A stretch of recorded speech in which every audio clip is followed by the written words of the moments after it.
Our members took all these things into consideration before doing this part.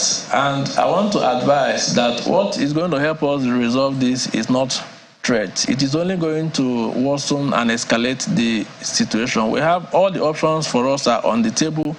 And if the government does not feel that what they should do is to meet us to resolve this matter, and they prefer to apply punitive measures, I'm sure our members are watching, they are listening. They will give us further directive when that happens.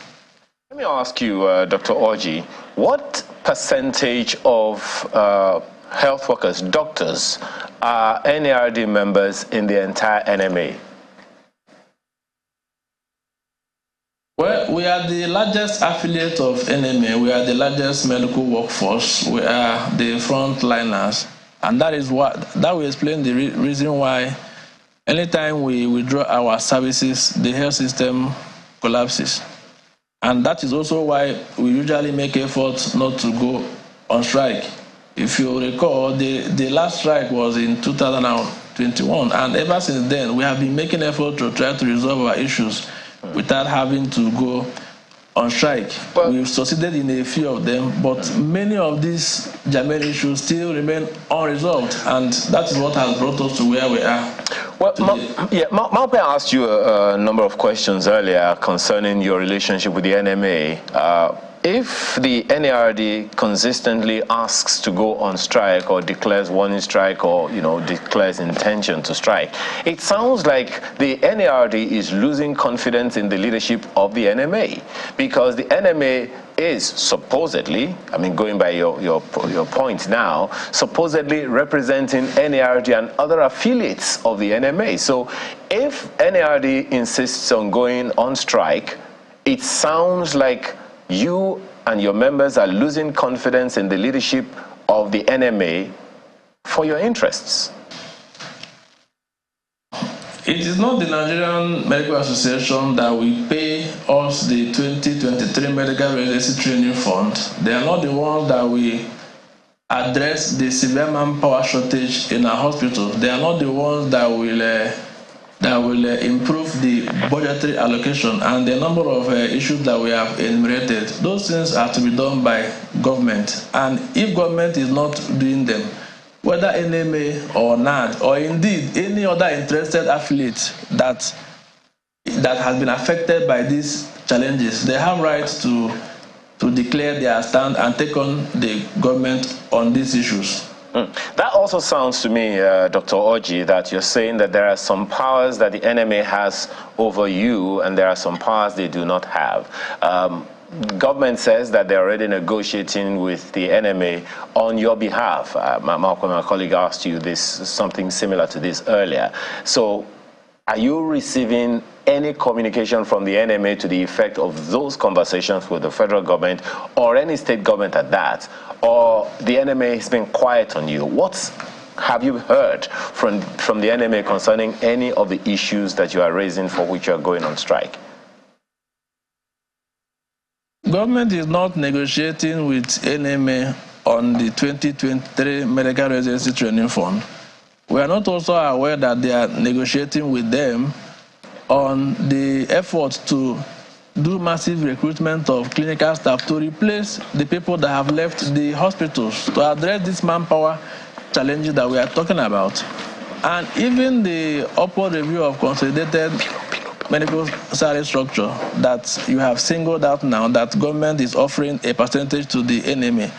I've told you before that there has not been any negotiation this year. There is no collective bargaining agreement to our understanding. And if there is, they should let us know. We have not seen it. And that will even explain why up till now, even the percentage that the government has offered NMA has not been backed by any circular. And this government in power is winding down in less than 2 weeks. So when are all these things going to be done? Are they going to leave it for the next government to come and inherit this? We believe that most of these challenges can be addressed by this government in a matter of days. All we are asking for is commitment. They have the capacity to do that, and we expect them to do that. Let me begin from the rear, Mr. Orji. If You're saying that government has not had any negotiation with NMA, and even if they have had any negotiation with NMA, it's not cast in stone. In relation to that, I recall the Minister of Labour saying that there are other affiliates under the NMA, and NMA is like the senior or parent body, as the case were. So if that is the case, if you acknowledge NMA as a parent body, why are other affiliate associations under the NMA not expressing the same worry that their interests may not be covered under whatever negotiation is going on with the federal government and the NMA?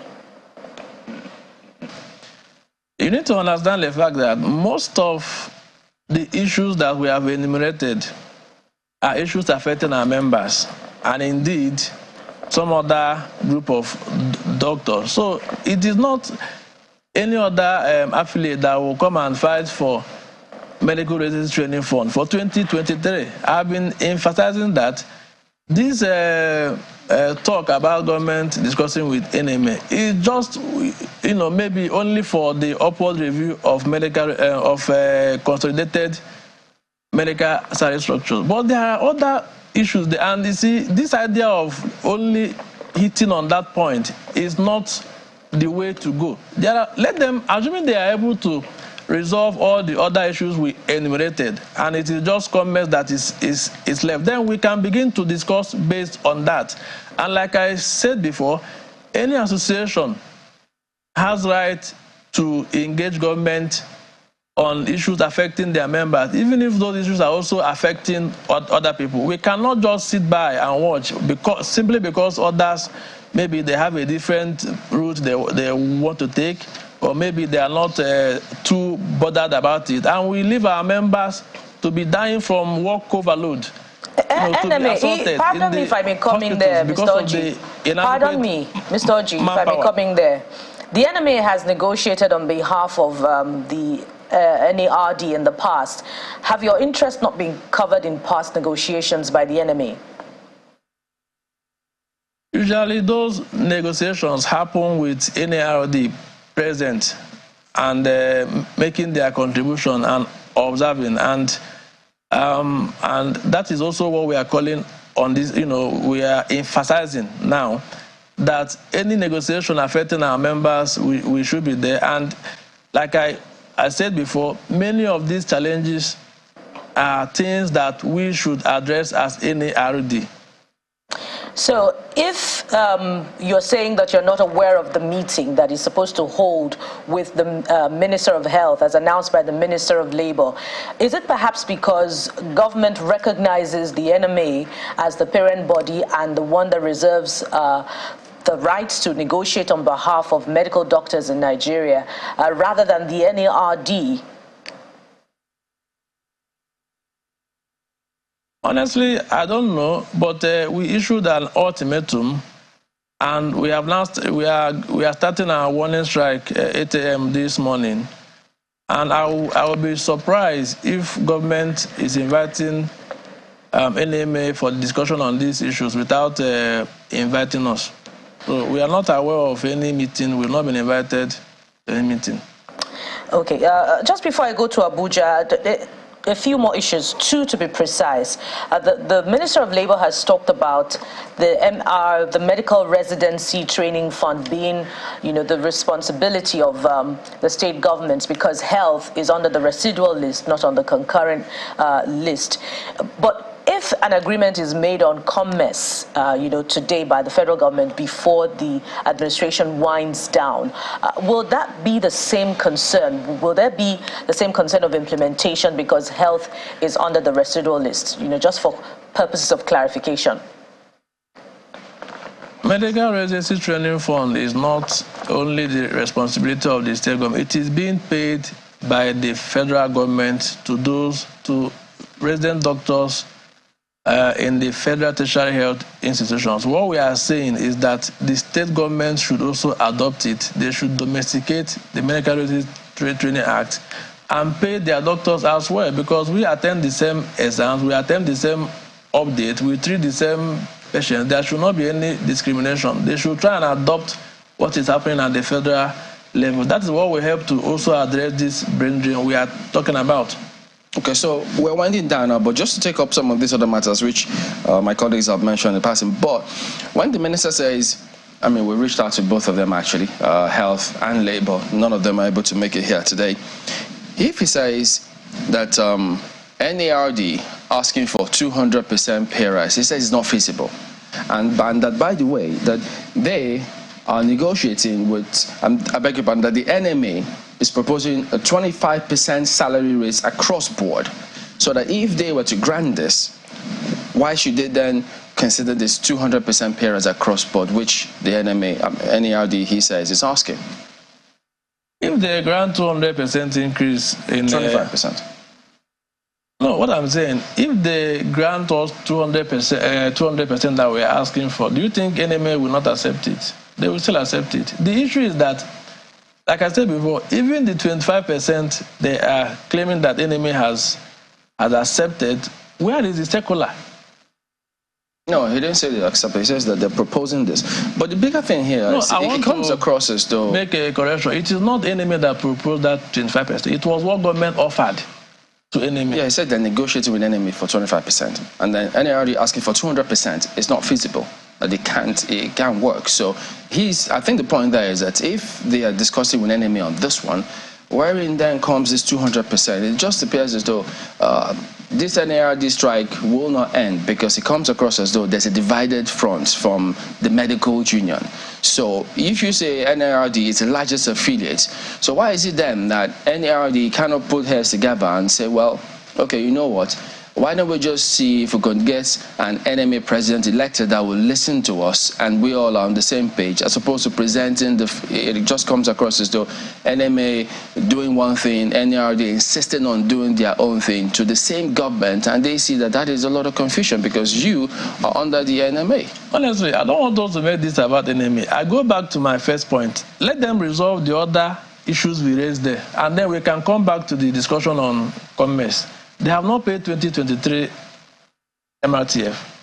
They have not released the circular on one replacement of clinical staff that have left the hospitals.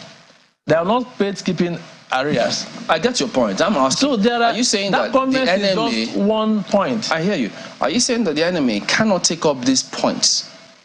Why are we an association? Why are we not? If we cannot take on the government on issues squarely affecting our members, because that MRTF is only affecting NARD. There's no other group of doctors that benefit from. Yes, it affects NARD, but NARD is NMA. NMA can take up this fight. If you present a united, stronger front, don't you think they will even listen to you quicker? We are working together to resolve these issues, and this is not the first time NARD will be taking on government on this challenge. They should stop all these deflections and resolve the issues. If they resolve it, we will come here and be talking about whether it is NMA or NARD or any other affiliate. These issues are germane, and we want to appeal again that we are open to discussion. If they call us and discuss and address these issues that we believe many of them can be addressed in a matter of days, there won't be need for all these crisis we are having in the health sector. Is there any part in your laws or the laws that permits or recognizes warning strike? Because the minister says a strike is a strike. Our National Executive Council has given us a mandate to proceed on a warning strike. If they say warning strike is illegal, let them prove it to us. NEC is not the law. Is there any part of the laws that says warning strike is permitted and is different from a strike? We want to see the part of the law that says that warning strike is illegal. So we take it that there is nowhere in the law that says a warning strike is a warning strike. Because if it says the law is a law, a strike is a strike. You know the procedures you need to adopt before you embark on a strike. Chamberlain, we fulfilled all the provisions we needed to fulfill before we embark on a strike. And I want to repeat, okay, do they want us to go on an indefinite strike instead? No, that's not my question. I'm asking if there's anything, because he's put up a statement. So isn't he right on that front? I don't believe I don't believe there is any law that says that a warning strike is illegal. Okay. So you're willing to forfeit 5 days? Is that what you're saying? That is the decision our members will have to make. And like I said, you see, when you have problems like this, what you do is not to institute punitive measures, because you are simply going to worsen the situation. We have other options. And is it punitive? If you didn't work, should you be paid? We are not saying that, but it is punitive because you have the option of doing it or not doing it. So if you choose not to resolve the problem and you are going that route, our members are listening. Like I said, they are taking note, and they will give us further directives. All right, we do thank you for coming on, and we hope that this recurring scenario will be addressed. But from the look of things, we can only keep our fingers crossed. Thank you for coming on, Dr. Emeka Orji, National President, National Association of Resident Doctors. We will be back in a moment. Stay with us.